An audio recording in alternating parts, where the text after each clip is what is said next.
Today's guest is a KMOT reporter who's found his way back to Minot. Joining me now, it's John Salling. He's been with NBC North Dakota for a while, doing news bits in Bismarck as well as Minot. He's back in the Magic City nowadays. John, tell me a little bit about why you wanted to be a reporter. Well, Ben, thank you for having me on. And I think a reporter for me is kind of about raising awareness for the causes that I am kind of passionate about and trying to help people out where I can by just getting them a little more attention here, keeping them informed. Okay, good. Why do you think that's important? I was taught a lot when I was younger that America's democracy built on an informed public, and reporting's kind of an important part in making sure people have the information they need to live and work in this country and in this world. So when you're learning about how things work in America, obviously you can think of also at the same side, like most of like the constitutional rules that you might be referring to would be involved with working in government, you know? Do you ever like consider that, or was it always just 100% being in news?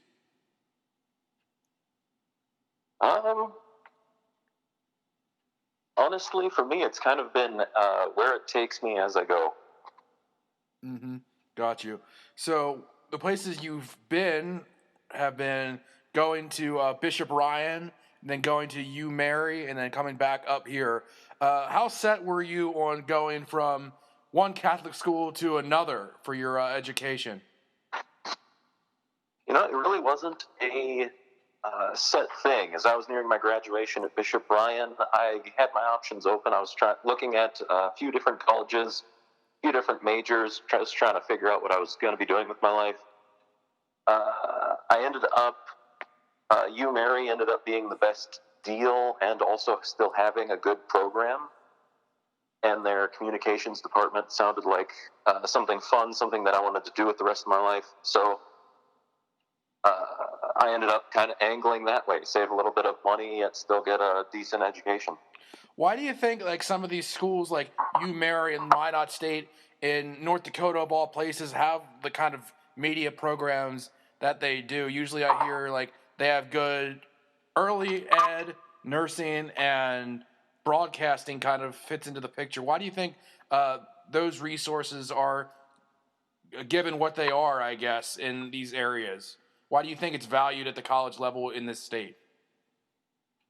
I'd say kind of with how spread out everything is in this state, communications careers have maybe a little more exaggerated importance here, just keeping everybody in touch and connected. Okay, got you. So, wanted to ask you something like I guess I don't know if you call it a pilgrimage or what have you, but like there's always like that big Catholic schools trip to Rome, and you got a chance to do that. What was that life experience like for you?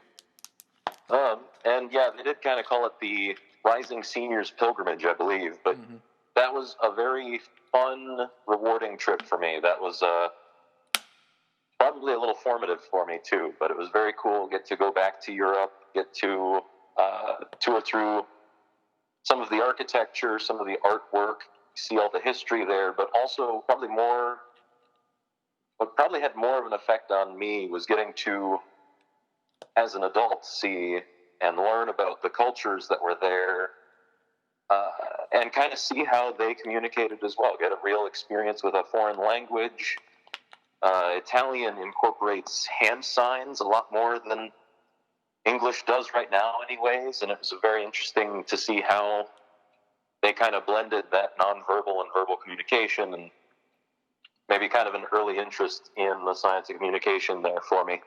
Yes, like the cliche talking with the hands or whatever in Italy. I got that. So did you have like did the schools give you a pretty rigid itinerary? I mean, did you get to see all that you wanted to see? Did you get to pick what you wanted to do? How did that work?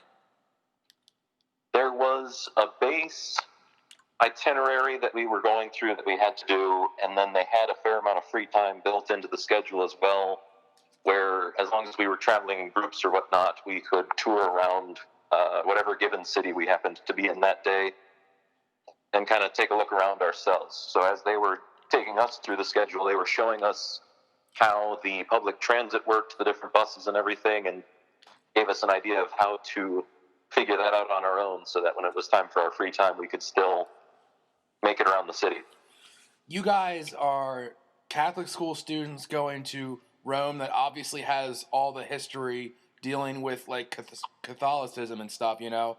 So was it powerful for you to be able to see those things in person? What kind of an effect did it have on you? It was, for me personally, it ended up being a little nostalgic. I actually got the opportunity to live in England when I was younger, and while we were stationed there, I also, we took some family trips to other countries like Italy, and it was, coming from a Catholic family, we had visited a couple of those locations at that time in my life, which always awe-inspiring to see some of the just massive, beautiful works that they have over there. But so that high school trip actually ended up being a little bit of going back, seeing how things had changed over a little more than a decade, getting to see what I recognized, to learn more that I hadn't understood when I was younger. All around a very good trip. What about let's discuss your military upbringing. How do you what perspective do you have just growing up that way? I had to leave friends behind a couple of times, which was always a sad experience for a kid. I didn't have to move as often as a lot of military families do. After our first few stations, we ended up staying in Minot for the better part of 10 years, probably, better part of a decade. So I was still able to build a lot of those connections in high school and on, middle school and high school that non-military families are able to have. But the same, and my parents, for their own credit, had a policy of trying to make sure the military didn't come home with them. I honestly kind of enjoyed it. I always thought it was something pretty cool, something I looked up to my parents for. Mm-hmm. And then when you get back here and you finish up your own educational journey here, how did you kind of get started with KFYR in Bismarck? Was it pretty much right off the bat when you got done school, or how did that kind of come about? That one was kind of a fun story for me personally. I was sitting in the library at college my junior year, just the beginning of fall semester. And two of my professors came up and told me, "John, we're ambushing you." So my first thought naturally was that I'd screwed up another paper. But to my surprise, they had found the job opportunity at KFYR for a part-time reporter, and an unofficial interview and an air check later, JR had hired me on as their weekend reporter for my last 2 years of college there. And when I wrapped up my education, they hired me on full-time for a 3-year contract to continue working as a reporter there. That's awesome, man. I mean, to just have that connection where you just transition really easily in a competitive industry, I mean, you had to be grateful for that. Oh, absolutely. And it was an opportunity and experience that definitely helped me out in my career. What were some of the big stories that you covered down in Bismarck? So I was on, at least in the weekends, I was on for DAPL when that was going on. That was a very major, very controversial, and difficult topic to cover while that was happening. The protests against the Dakota Access Pipeline, that is. Other big stories, for me personally, one of the big ones I got to cover is we had Paralympic trials in Bismarck. Actually, around the same time in my life, at least, while I was still a part-time reporter. we heard that there was some swimming event going on at the BSC Aquatic Center, Bismarck State College. And when I got there, I walked in the door and Team Brazil was walking by. We had teams from like 13 different countries, I think, that were there trying to qualify for the Paralympics in Rio de Janeiro. Sick, man. That's awesome, dude. So, you kind of transitioned from, I guess it's like sort of a job transfer. I mean, why you wanted to get this move to KMOT nowadays? Having grown up here, I still have some family here in Minot, and so the transition here was partially get a couple of years. I've got some young nieces and nephews. I want to make sure they get to know their uncle, kind of build some of those family bonds before my career takes me possibly much further away. Okay, yeah, because nobody knows the real future here, but I mean, then I think about, like, do you feel lucky where not only this is a market size where you can start, but you're also at home? Because, like, my home area, and it's probably true for a lot of other people, like, they have to work their way up more to be closer to home. I mean, how big a deal is that for you right now? I think it's an advantage for me here right now, at least. I can get my face on TV here. I can do important coverage for the Minot community. I can still get back to see family, get back to see some friends from high school, maybe kind of build and continue some of those relationships going forward, and then launch more of a professional career and focus on that down the road.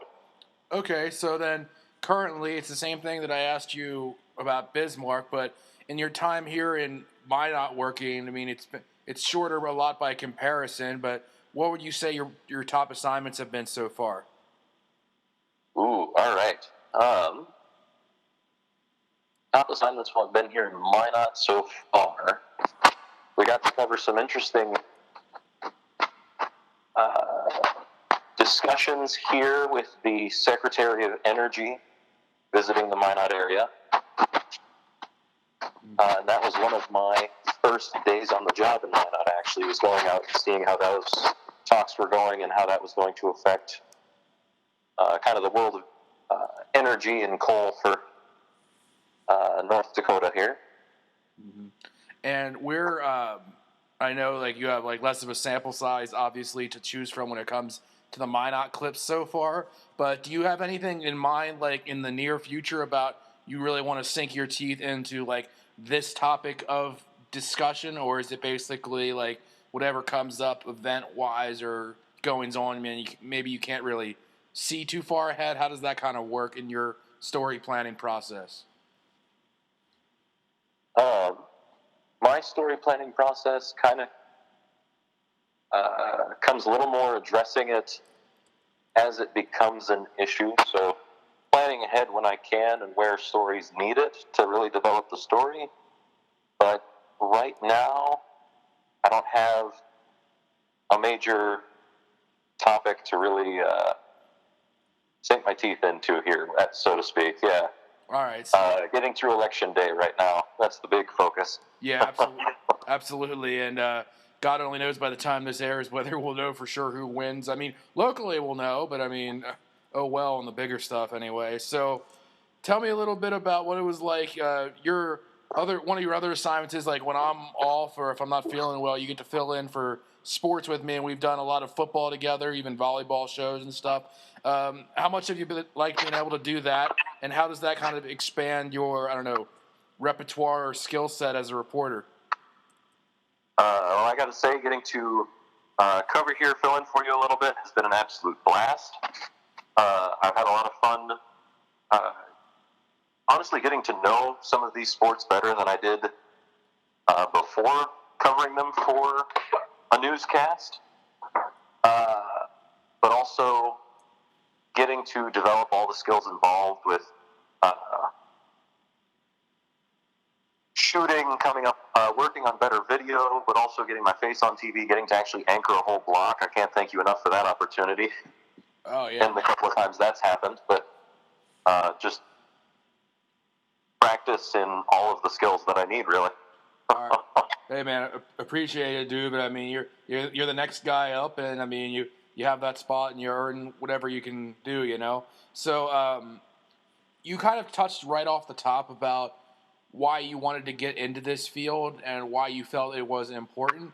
On top of that, what would you want viewers to know about working in news? Something that might be underrated or maybe a common misconception. Where do you have any thoughts on that?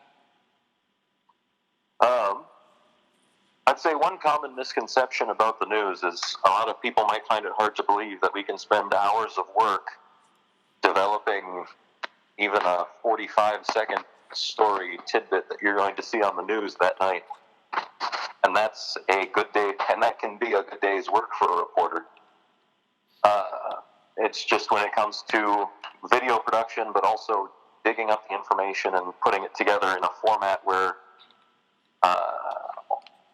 all of our viewers can understand what is going on and what's important about it. Can be a challenging thing that is a bit of a time sink in a job. Yeah, that definitely comes across for me, whether like you're doing like a loop between like Velva and Ned Rose for highlights and stuff where like that airtime's only like a minute long, or like if I go and get a soundbite about like Kenmare football, it's like a 2-hour round trip for each soundbite. It takes up like 20 seconds of script time. But I mean, it's good to get all these communities on the air, and I think that's something that I work hard to do, and I'm sure that's something that like you were saying, just trying to connect with a lot more people matters to you as well here. So, John, I think like your presence is like really solid on air. You can tell that what you put out is well thought out, and you come across as someone that like, hey, the info that I'm putting across is important, it's legit, and you should be like a trusted reporter, you know. Just with that in mind too, I mean, obviously very like formal professional dude, but tell me a little bit about what you like to do in your off time when you can take it easy and loosen up, you know.